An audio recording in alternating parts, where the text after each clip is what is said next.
Bonjour et bienvenue dans la troisième partie de la langue russe.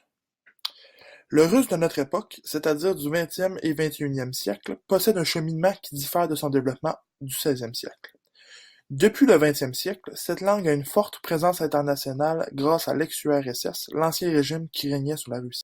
Elle ne pourra pas se montrer à la hauteur du français ou de l'anglais en termes d'importance, car la destruction de l'Union soviétique l'a affaiblie grandement.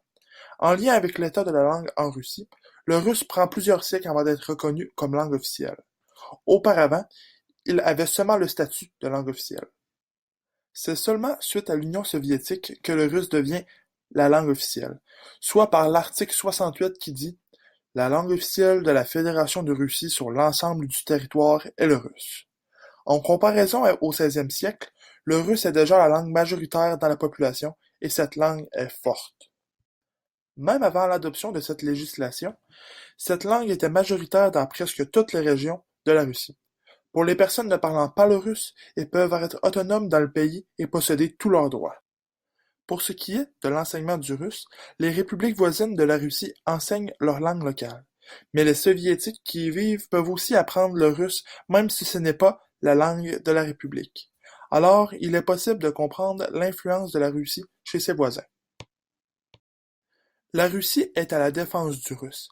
Elle adopte une loi qui oblige les institutions qui n'ont pas le russe comme langue principale d'enseigner celle-ci comme langue seconde. Cela a comme conséquence que le russe est plus présent dans la vie des immigrants. Donc, un plus grand nombre de personnes peuvent le parler. Le russe est moins stable qu'il l'était lors des derniers siècles. Les Russes ont finalement accepté l'unification de la langue au XVIe siècle qui a fait le russe moderne.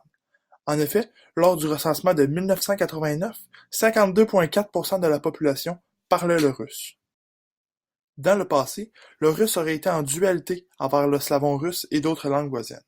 Au final, il y a plus de ressemblances avec le vieux russe que de différences.